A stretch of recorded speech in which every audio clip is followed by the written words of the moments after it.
Right, here we go then. Hello everyone, Jack Reeve, Talk Norwich City here, back for a little transfer special. It's Saturday, it is the 8th of August, and of course, with the summer transfer season being here, there is lots going on in regards to Norwich City. Welcome everyone. If you're watching on Twitter, Facebook or YouTube, please feel free to get your comments in and we'll begin to answer them throughout the show. Two real things to talk about today. Jamal Lewis, will he be going to Liverpool? And Emi Buendia, will Emi Buendia, our Argentine magician, be going to Leeds United?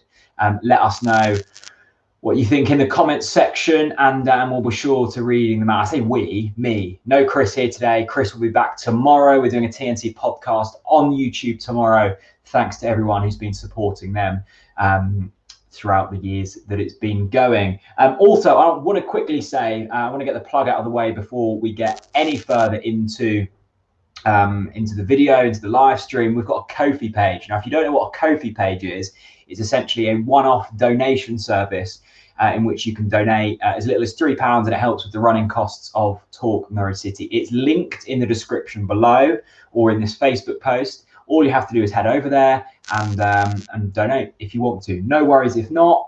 If you do donate during the stream, leave a question and I'll try my very hardest to read it out. We've had a couple of donations already come through, so thank you to those people. Let's have a look at them. Good luck, lads, from Bangkok Canary. Thanks very much to Bangkok Canary. We've also got Gary Smith. Keep up the great work, Jack. Here in Melbourne, Australia, we're back in stage 4 lockdown. Your work helps get through the days. Thanks very much. Gary, I hope all is well out in Melbourne, my friend. I was out in Australia not so long back, just before all of this coronavirus nonsense hit, and what a lovely country it is. Final one on Ko-fi for today. Nathan Hughes. I've been a follower of TNC from the very beginning, and the quality of content has always been superb. Living in South Wales, another lovely part of the world, TNC has always enabled me to feel more connected with all things NCFC. Thank you very much, my friend. I really appreciate it. I've really enjoyed uploading daily for the last couple of weeks, and I'm going to continue to do so. I'm already sweating. It is roasting here in Surrey today, as I'm sure it is across the United Kingdom. I think it's about 32 here, and I'm in my little studio room, which is quite warm. Okay, let's get straight into it then. Jamal Lewis. Let's talk about Mr. Jamal Lewis. Will he be going? Will he be staying? This is the latest what we know. Let's pull up this tweet from James Pearce, a very respectable Liverpool journalist. He says Liverpool has submitted an offer of £10 million for Norwich City for left back Jamal Lewis. They've also offered them a substantial sell-on clause. Full details in The Athletic. Well, that was on the 6th of August, not too long ago. It's the 8th today, so that was Thursday, in which the bid was put in, of rumoured to be around £10 million plus a substantial sell-on clause. It was not enough for Norwich City. Norwich City are continuing to value Jamal Lewis at £20 million. As we've said multiple times on the channel before, they will be driving a very hard bargain for players this summer. The majority of our players are locked into fairly lengthy contracts, which was something that Stuart Webber wanted to make sure was the case when he came into the club, and certainly after Max and Jamal and Todd all really hit the ground running. It was an important thing for him to get these players on long-term deals. It would have cost, of course, a substantial amount of money with wage increases, etc., but it's worth its weight in gold now that we've got Premier League interest for the likes of Max Aarons and Jamal Lewis. Todd Cantwell, I'm sure, will have interest. Ben Godfrey, much the same. It's really interesting. Let me know in the comments whether you think Jamal will be leaving. I can't see Liverpool offering too much more money than £10 million. And I also can't see Norwich City selling for less than £15 million. Now, there's rumours that Yasser Larouci might be coming the other way. He's a left-back, left-winger type player for Liverpool, very highly rated over there. So we could see him thrown into the deal, but I don't even think that would be enough to deter Jamal Lewis away from Norwich City. Now, we know that Jamal Lewis wants to play for Liverpool. Of course, they're the Premier League champions. They're in the Champions League, working under one of the best managers in the world. But I can't see him really wanting to push through a transfer. I can't see him being a disruptive character. And let's have a look in the comments what you guys are all saying. Yeah, Charlie Gower, let's get Charlie's thoughts. He says, find it odd that Norwich fans rate all players way too highly in terms of millions that they're worth, around £5 to £10 million more than normal value. Well, this is one of the other arguments, isn't it, for probably fans that aren't, Norwich City fans. Is Jamal Lewis worth £20 million? That's the valuation that Norwich have slapped on his head.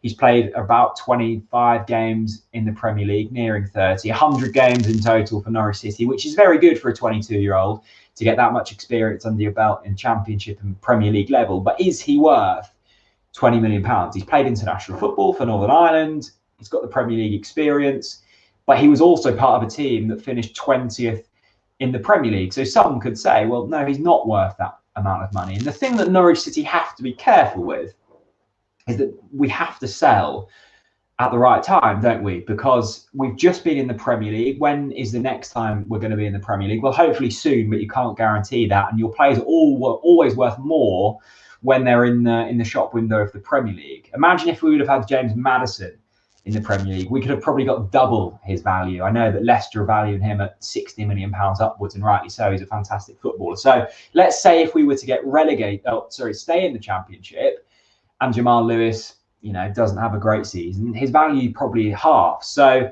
we have to be careful. We have to get the right price, and we have to play, or negotiate firmly, because I think we have been guilty in the past of maybe, letting players go slightly too cheap. Although, to be fair, if you look at our record in previous years, Lewis grabbing for £8 million, the Murphys a combined total of probably 25 million, Maddison 22 million, and we sold him at a time where we needed the finances. We have generated a fair amount of cash. So in the last couple of years, selling wise, we have been fairly decent, and I think it will be the same here for Jamal Lewis. Dr. Shadow Games agrees. He says, I think Jamal will only go for £20 million. Tyler Smith backing up the point that I just said here. I hope that Norwich don't play hardball and don't allow him to leave for less than 18 to £20 million. Sends a message what it would take to poach any of the rest of our young talent. Tyler makes a great point there. It was a point that Michael Bailey made on Twitter the other evening. He said, why should Norwich City be letting their young talent go for what Liverpool value at him? We worked incredibly hard to develop these young players, to recruit them from Luton in the case of Jamal Lewis and Max Aarons. This is a lot of work, and 1 in 100 young players probably that come through the academy then goes on to play first team football for Norwich City. So it's a rare kind of occasion that we've got so many young assets and expensive assets to sell on. So it's right that we're bargaining hard. I think Liverpool fans are probably slightly frustrated as well, that considering they've just won the Premier League and they've won Champions Leagues in previous campaigns, why are they only spending or willing to spend £10 million? They've got money. They've got money to burn. They've just made over £10 million on Dejan Lovren. So there's money in the bank to spend. They need a backup to Andy Robertson. He, of course, is definitely their number one left back. Of course, Jamal isn't going to be getting into the squad for a couple of seasons at least, but they've got League Cup football, FA Cup, Champions League group stage games. They've got games in which they could do with resting Andy Robertson, and Jamal Lewis, I think, is almost the perfect replacement. Let's get Wynand Bester. He is a Liverpool fan. He says, I want Jamal Lewis badly. Well, Wynand, you're going to have to tell your boys and girls in the boardroom of Liverpool to up their negotiating skills, because it's going to cost more than £10 million to get Jamal Lewis. Next up, Emi Buendia. This is rumbling on. We saw this tweet from Nick Masheter just on Friday. Norwich are ready to sell Emi Buendia, who wants to stay in the Premier League above anywhere else. Leeds, as already out there, retain their long-standing interest. So what does that mean? Well, it means that Norwich City are ready and willing to sell Emi Buendia, who, of course, is one of our finest players. Leeds United very much interested. I'm sure the pull of Marcelo Bielsa will be, a great attraction for Emi Buendia. The thing with Emi is although he had that fantastic season in the Championship, we all know just how good he is, and Leeds were interested before Norwich were when we signed Emi from from the Spanish divisions.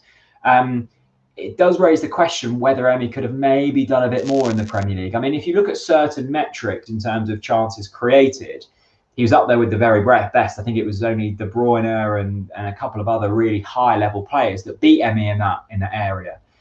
And he also got a fair few assists. But in terms of goals, I think he only scored one all season, wasn't it? And that came late on in the season, that goal against Watford early on. And except for that, the contributions to goals wasn't really there. So I think it was Stuart Hodge that said he expected Emi Buendia to be a £50 million player by the end of the Premier League. That's not the case. The value of Emi Buendia is very much a question that I'd like to hear you guys talk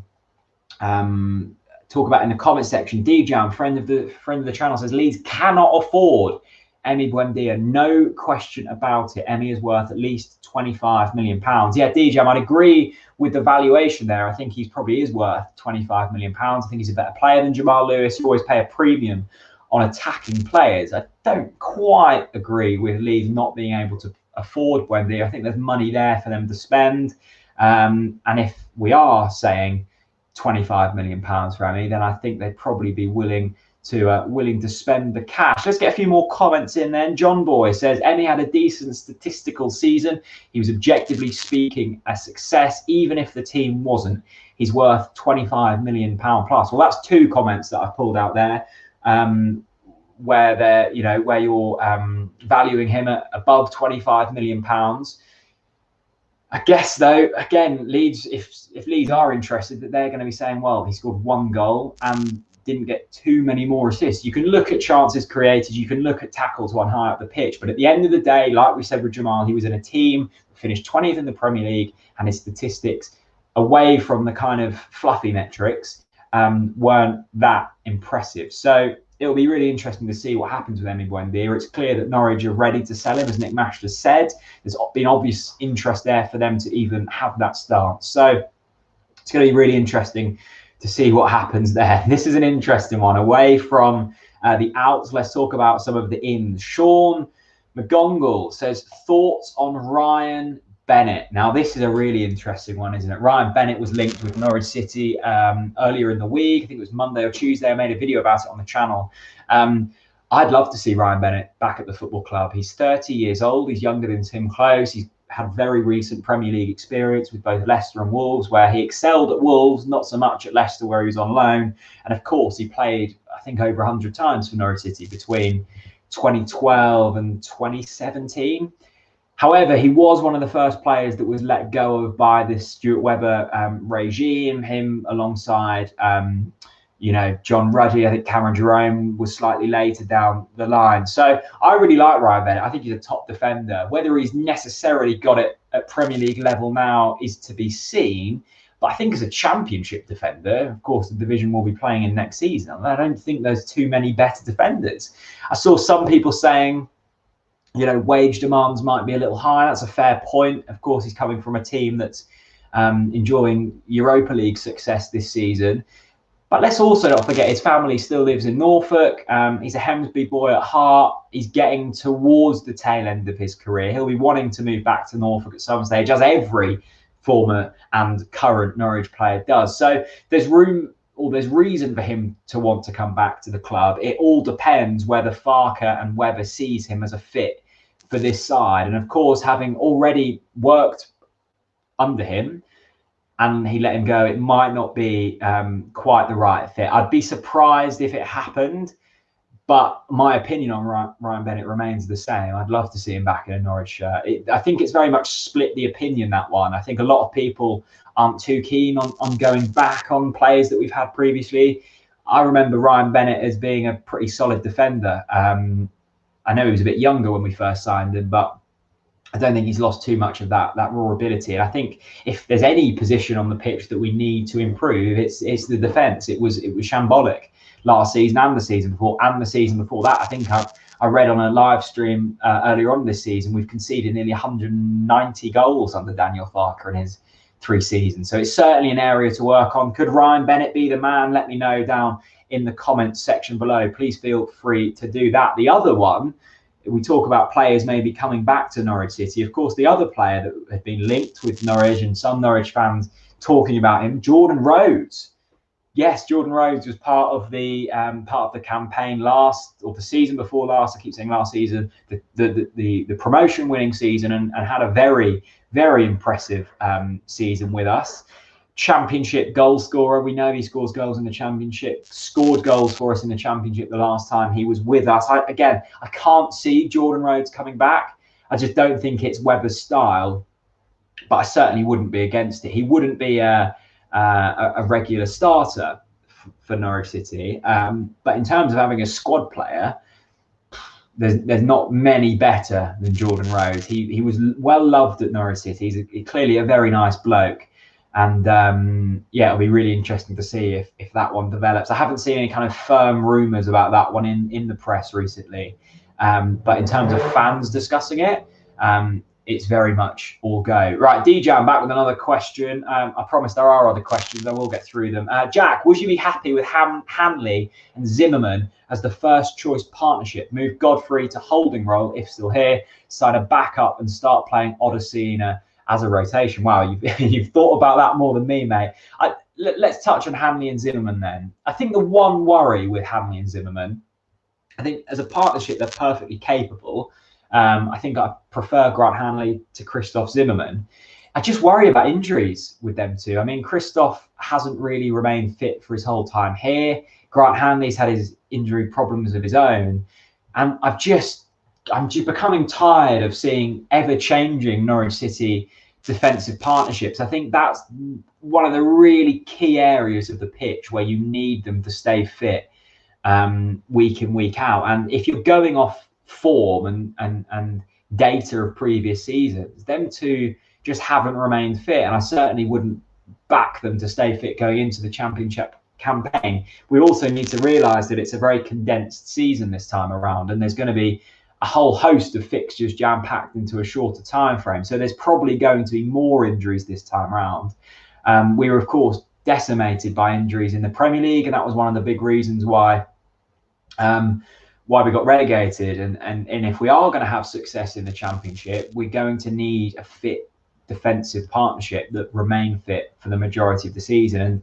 And like D Jam says here, I don't see Hanley and Zimmerman being that duo. I like them both as individuals. I think Hanley's a fantastic player, and Christoph the same. I'm not overly sold on that as a partnership. I don't think Ben Godfrey will be here, so I think you can take him out of the equation. And I haven't seen enough of Timmy Odesina. I think it'd be very bold to throw him in the deep end in the Championship without a loan spell. Although, saying that, we started Max Aarons against Ipswich for his debut, and we started Jamal Lewis against Birmingham when we were pretty much in a relegation battle under Daniel Farke. So, the two wing backs didn't have loan deals and were thrown in. So Timmy Odesina might have a shout, but I think there is expectation for Norwich City now. We're going into the Championship third favourites. With the bookies, there is expectation from the fans, there hasn't really been there under Daniel Farke yet. So I think relying on a Timmy Odesina would be slightly stupid, personally. Mike Parker, will we persevere with the disaster of zonal marking? Oh my goodness. Well, zonal marking and the defence in general needs improving. Now, I'm not dead against zonal marking like some people. Like properly anti-zonal marking. My one bugbear in football is corners that don't beat the first man, and I think a lot of other people's bugbear in football is zonal marking. I can't get overly angry about zonal. I don't think it's the best method, but it has worked with other clubs, so I wouldn't be dead against that system. I just think that the system itself just wasn't coached well enough. I don't think people had the responsibility and quite knew their job in what's a fairly kind of fluid system to try and play, which is always slightly worrying. I'm going to get some questions from our TNC Facebook group. If you donate via Ko-fi, the link is in the description below. You get an invite to our Facebook group. it's not our Facebook page, it's different. We've got about 150 of you in there. It's a lovely little community, and we just chat Norwich and do exclusive videos and stuff like that. So I asked in there earlier on if anyone had any questions, and there were a few people that got back to me. So let's start with Matthews Sved. He says, one realistic transfer for the starting 11. I must admit, I don't really keep a track or look at players that I'm like, I'd really love them. I heard, I think it was NCFC Numbers on Michael Bailey's podcast. He said that, I think it was him that said it, that his realistic transfer would be Pontus Jansson, of course, at Brentford, previously at Leeds. I know there is one player that Chris hates more than any from rival clubs, and it's Pontus Jansson. So I don't think that would be Chris's, but Pontus. I think we need a centre back, and a proven centre back. So my realistic transfer would be Ryan Bennett. I think if as long as his wages were decreased slightly, I think it works. I just think that transfer works. And I know a lot of people will disagree with me, but that's the one that pops into my head as being a realistic transfer, Ryan Bennett. Let's have a look at a few of the others from the Facebook group. Neil Harvey, what striker should we sign? Should we be relying on Pukki too much? History might not repeat itself. Yeah, good question, Neil. I think it would be very bold and slightly stupid to be relying on Teemu Pukki to score 30 or 29 league goals again. I don't think that's going to happen. I think Teemu had the absolute season of his life, didn't we? We know that Teemu is a really good striker. And let's not forget, this guy scored 40 goals in 2 seasons, one of them seasons being the Premier League. He was the Premier League top scorer for a few weeks. So there is definite calibre there with Teemu. I'm not sure that it would be wise to be going into a championship season with just him. And of course, it isn't just him. We've got Adamida and we've got Josip Drmic.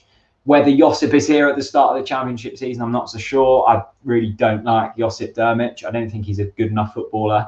It's clear that there's talent there because, you know, he's made an awful lot of international appearances. But in terms of working for Norwich City, it just hasn't.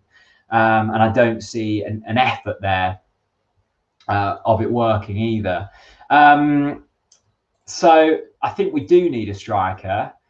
The only worry is I can't think of any, unless people put it in the comment section, of strikers under £10 million that could score 20 goals a season in the Championship. It's such a tough market at the moment, and it's such an inflated market that I don't know if there's anyone as good as Teemu for a price that would be willing to spend. So it's kind of down, the reason I don't like to speculate on players that I'd really like to see at Norwich City is because the players that I'm looking at and the players that I know aren't the ones that Stuart Webber's looking at. I mean, you only have to look at the transfer business done so far in Poeta, and I'd heard of Kieran Dowell. Of course, I think all of us had, but in terms of Poeta and all of the other players that we signed, Sinani and Ballymunba, Sam McCallum, I hadn't been watching these footballers. And obviously the value is in the players where others aren't looking at. And that's the reason it's worked with Teemu and Emi Buendia and Tom Tribal and Mario Vrancic and Marco Stiepermann. None of us had heard of these players, maybe Teemu, but none of us had heard of them before we signed them. So yeah, I'm not overly sure if there's a striker that pops to my head that I'd really love to see. But I think we do need another one. Mike Parker says Ivan Toney from Peterborough, 24 goals. Yeah, I love Ivan Toney, but I've seen, Peterborough, a League One striker being valued at like £20+ million, and I think someone will pay that for him. So that's probably unlikely. Chris says bring back Peter Thorne. Good to see you're watching, Chris, and your day off. I hope you're well, mate. Peter Thorne, what a player. Dearing me. Yeah. Julius Magnuson says here, I mean, I mentioned Pontus Jansson, but he's valued at £20 million. I mean, we're not going to be paying these kind of fees for players. So there's no point me speculating, really.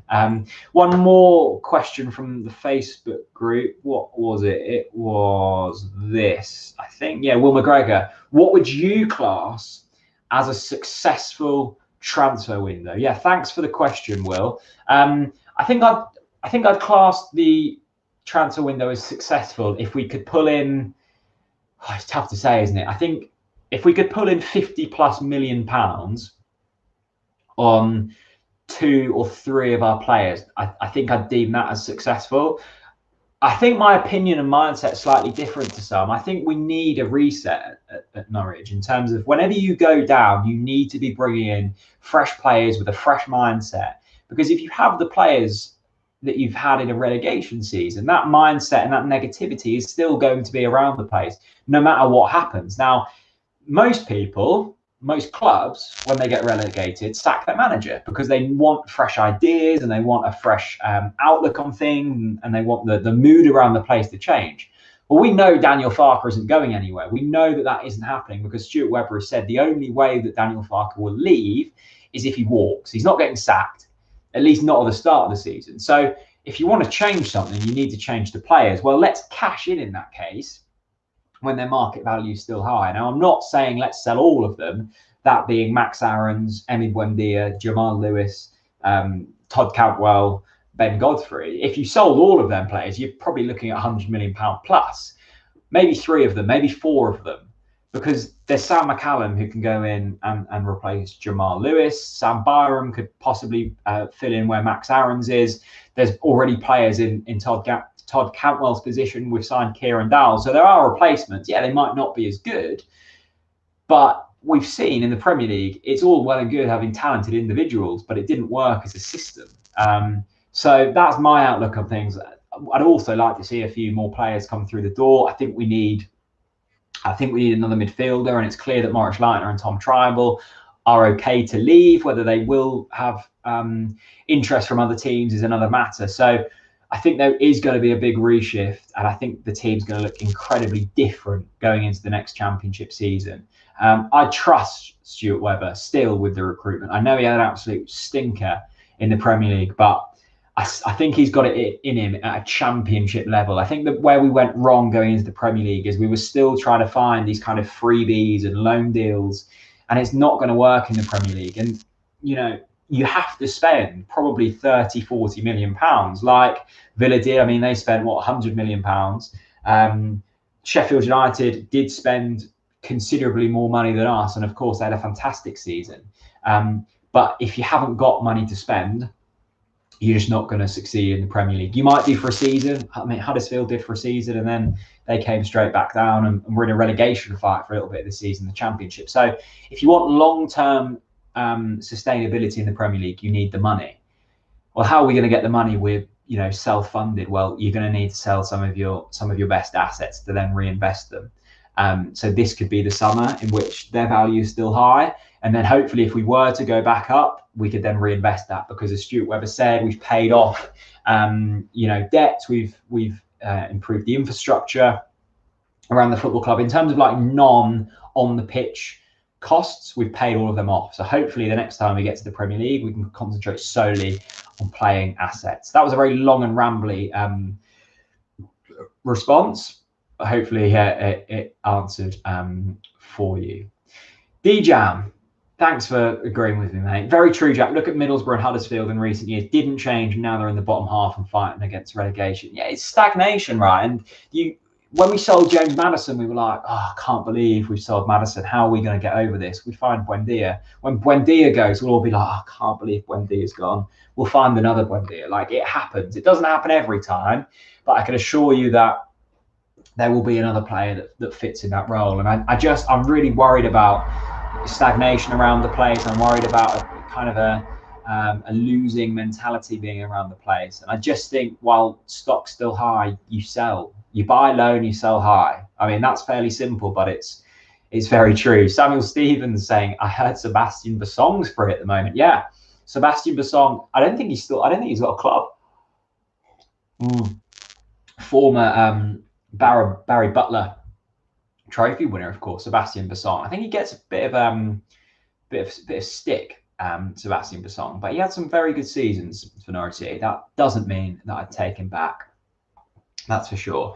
Conor Hourihane, that's a good shout from Adam Byrne. Yeah, I don't think Villa will be willing to let Adam Byrne go. Visual excellence. Thank you for reminding me about this man, Alfie Mawson. I think it's important not to overlook the possibility of Alfie Mawson coming in on loan. Now Fulham have gone up, becomes increasingly possible. Visual excellence, thank you for reminding me about Alfie Mawson. He was the player that was linked on the same day as Ryan Bennett. If you don't know who Alfie Mawson is, was at Swansea, got a big money move to Fulham, played in the Premier League for Fulham. They came down, had a couple of injuries, never really got back into Scott Parker's plans. And of course, Fulham are now back in the Premier League. And I can't see them needing Alfie Mawson. There's, again, clearly talent there. Whether we'd be able to get him in on a permanent, I doubt. But there could be the option of a loan deal. And in terms of centre-backs at a championship standard, they don't really come much better than Alfie Mawson. Well, ones that are available, they don't come much better than Alfie Mawson. So that could be a real possibility. I think there was a bit of truth in that one. It remains to be seen whether we'll sign him. We've just had another Kofi donation. Let me get this up on screen. Thank you very much to Barry Lee Cullis, who is a big TNC follower and already in the TNC members club. So Barry, thanks mate. He says, have another coffee and beer. You earned it this week with the daily videos. I'm on YouTube, but always watch live from Facebook. Keep up the good work. Bazza from Southeast London. Another lovely part of the world is Southeast London. Not too far from there, Barry, myself. So thank you for that. Yeah, I hope you're all enjoying the daily uploads. There wasn't too much in terms of rumours over the last couple of days. So I thought I'd just come for a little Q&A. Right, we've talked about who have we talked about? Jamal Lewis, Emi Buendia, Alfie Mawson. Let's get a couple of questions in. This comes in from Tom Perrott, my good friend Tom. How you doing, buddy? Hope you're well. Afternoon, Jack. What's your view on a board succession plan? Webber leaving end of 2021. Yeah, I think you're right on that. And Stuart Webber has gone on record and said that he will leave when his contract is up. I think you're right. I think it's at the end. Is it at the end of 2021 season or is it at the end of the next season? Whatever happens, I don't think he's got more than 2 seasons left at Norwich City. It's a really good point. I mean, it hasn't gone too well for Huddersfield since Stuart Webber has left. That doesn't necessarily mean it's going to be the same at Norwich City. Stuart Webber has always said that his sole aim at Norwich City is to leave the club in a better position than what he found it in. And in terms of financials, in terms of the infrastructure of the club, in terms of sellable assets, you can't really argue with what he's done. I mean, we've got suddenly £100 million worth of playing talent that we can sell. Colney looks a completely different place, and we don't have debts and crippling contracts. So we're in a good position there. In terms of on the pitch, I guess we're kind of in a similar position at the moment.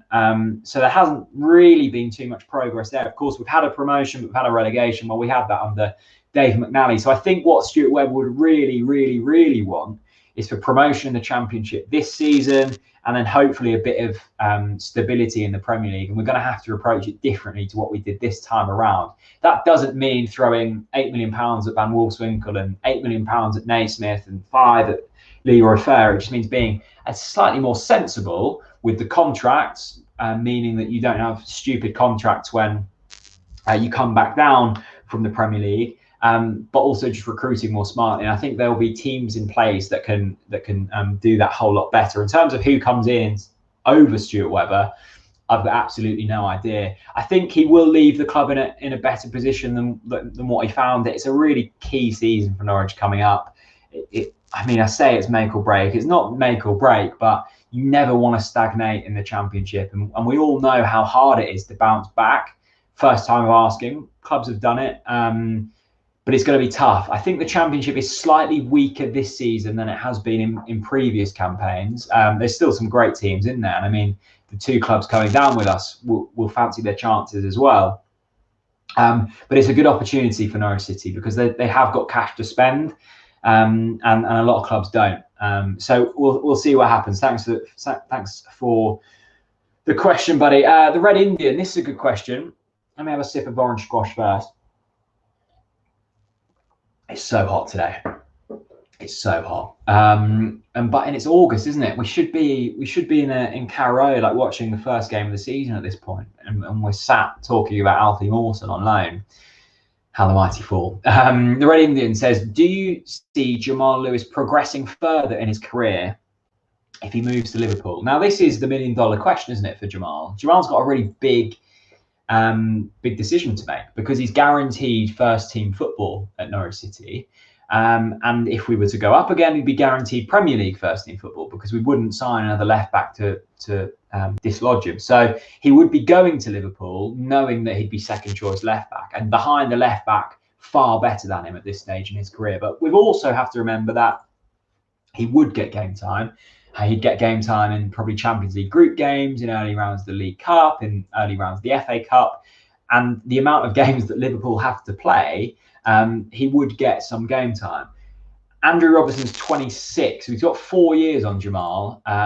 But Jamal's a hungry person, and there is bundles of talent there. So he would be going there thinking, well, maybe give it a couple of seasons of being a second choice. And when Robertson's, nearing 30, then is his opportunity to break into the Liverpool side. And he'd be working under the best coaches in the world. I think you'd probably learn quicker on the job, playing around players like Trent and like Robertson, and attacking minded players like Mane. That's where he'd learn rather than on the pitch. So it's going to be really interesting. It is a big decision for Jamal, because on the flip side, you go to Liverpool, maybe don't impress that much in the games that you are started in, dropped for someone else, and then you really are struggling. There's been countless occasions, hasn't there, when players have maybe moved a season or two too early after being massively rated, move to a big club, don't get played, and then they're suddenly back where they started without the game time to show for it. So big decisions to make for Jamal, but I think it would work for him at Liverpool, and I don't want to say that because I really want to see Jamal in a Norwich shirt next season. That's the selfish side of me. That's the selfish Norwich fan. But if I was a neutral, I'd be saying to Jamal, go get it. Like you're good enough to at least compete, and Norwich would benefit as well. It just wouldn't for £10 million. I think we would for more than that. Sam Stevens says Jamal wants to move. Surely he knows he could stagnate in form, so surely he wants to move while he's in form to get it. Think of that in respect. Yeah, you've got that as well. Like Jamal could stay at Norwich, be guaranteed Championship football, but Norwich could finish 12th, 14th, and people forget about him. Football is a very quick moving game. He could be a £20 million player today. This time next year, after a championship season, depending on where Norwich finish, he could be, valued at half that, and Liverpool certainly wouldn't be sniffing then. So fascinating, really, really fascinating. Steve Gabby, this is another interesting one. Hi from South Suffolk. Whereabouts in South Suffolk are you, Steve? Lovely part of the world. Again, loads of you living in lovely parts of the world.